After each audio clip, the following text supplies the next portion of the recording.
Hello friends, അപ്പോൾ ഇന്ന് നമുക്കൊരു മുട്ട ഫ്രൈഡ് റെസിപ്പി പരിചയപ്പെടാം. ആദ്യമായിട്ടാണ് എൻ്റെ ചാനൽ കാണുന്നതെങ്കിൽ ലൈക്ക് ചെയ്യുക, കമൻറ്റ് ചെയ്യുക, സബ്സ്ക്രൈബ് ചെയ്യുക. അതിനായി നമുക്ക് ആവശ്യമായ വസ്തുക്കൾ എന്തൊക്കെയാണെന്ന് നോക്കാം. ആവശ്യത്തിനുള്ള സവാള അരിഞ്ഞു വെച്ചത്, പച്ചമുളക്, വെളുത്തുള്ളി, തക്കാളി, പുതിനയില, മല്ലിയില, പട്ട, ഗ്രാമ്പൂ, കൂടാതെ ഇഞ്ചി, വെളുത്തുള്ളി എന്നിവ എടുത്തു വെച്ച ശേഷം നമുക്ക് പാൻ അടുപ്പത്ത് വയ്ക്കാം.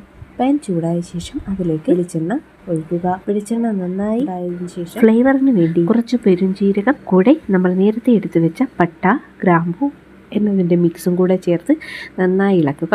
അതൊന്ന് മൂത്ത് വരുമ്പോൾ നമ്മൾ എടുത്തു വെച്ച ഉള്ളിയും ആവശ്യത്തിനുള്ള ഉപ്പും കൂടെ ചേർത്ത് നന്നായിട്ട് വഴറ്റുക. ഈ റെസിപ്പി എല്ലാവരും ട്രൈ ചെയ്ത് നോക്കണം. ഇഷ്ടപ്പെട്ട ലൈക്ക് ചെയ്യാനും കമൻറ്റ് ചെയ്യാനും മറക്കരുത്. ഇത് നന്നായി വഴണ്ട് വരുമ്പോൾ ഇതിലേക്ക് തക്കാളി ചേർക്കാം. തക്കാളിയും നന്നായി വഴണ്ട് വന്നതിന് ശേഷം പച്ചമുളകും കൂടെ ചേർത്ത് കൊടുക്കാം. ഇനി ഇത് നന്നായി വാടി വരുന്നത് വരെ ഒന്ന് മൂടി വയ്ക്കാം. ശേഷം നമുക്കിതിലേക്ക് പൊടികൾ ചേർത്ത് കൊടുക്കാം. മുളക് പൊടി, മഞ്ഞൾപ്പൊടി, ഗരം മസാലയുടെ പൊടി എന്നിവ ചേർത്ത് നന്നായി ഇളക്കാം. ഇതിൻ്റെ കൂടെ നേരത്തെ നമ്മൾ എടുത്തു വെച്ചിരിക്കുന്ന വെളുത്തുള്ളി ഇഞ്ചിയുടെ പേസ്റ്റും കൂടെ ചേർത്ത് നന്നായി വഴറ്റിയെടുക്കാം. ഇതിൻ്റെയൊക്കെ പച്ചമണം മാറി വരുമ്പോൾ പുതിനയിലയും മല്ലിയിലയും കൂടെ ചേർത്ത് കൊടുക്കാം. ഇനി നേരത്തെ പുഴുങ്ങി വെച്ചിരിക്കുന്ന മുട്ട ഇതിലേക്കിട്ട് നന്നായി വഴറ്റിയെടുക്കാം. എല്ലാവർക്കും ട്രൈ ചെയ്ത് നോക്കാൻ പറ്റുന്ന ഒരു സിമ്പിളായിട്ടുള്ള മുട്ട ഫ്രൈ ഇവിടെ തയ്യാറായിട്ടുണ്ട്. അപ്പോൾ എല്ലാവരും ഇത് ട്രൈ ചെയ്ത് നോക്കുക, എന്നിട്ട് ഫീഡ്ബാക്ക് അറിയിക്കുക. ഇതുപോലുള്ള വീഡിയോസ് ഇനിയും കാണണമെന്ന് ആഗ്രഹിക്കുന്നുണ്ടെങ്കിൽ കമൻറ്റ് ചെയ്യുക, ഇഷ്ടപ്പെട്ടാൽ ലൈക്ക് ചെയ്യുക, സബ്സ്ക്രൈബ് ചെയ്യുക.